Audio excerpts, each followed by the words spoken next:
Hello বন্ধুরা, শুভ সন্ধ্যা সবাইকে। কেমন আছো সবাই? আমার পেজে তোমাদের সকলকে স্বাগত জানাই।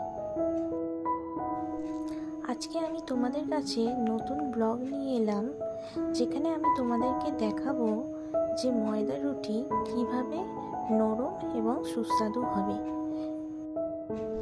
তোমরা সবাই জানো বন্ধুরা যে ময়দা রুটি বানালেই কিছুক্ষণের মধ্যেই খুবই সেটা শক্ত হয়ে যায়। আমার টিপসটা তোমরা যদি ফলো করো, তোমরা দেখবে ময়দা রুটি যেমন ফুলবে তেমনই নরম হবে আর তেমনই হবে সুস্বাদু। চলো বন্ধুরা, এবার শুরু করা যাক। এখানে আমি 10টা রুটি করার মতো ময়দা পরিমাণ মতো নিয়ে নিলাম।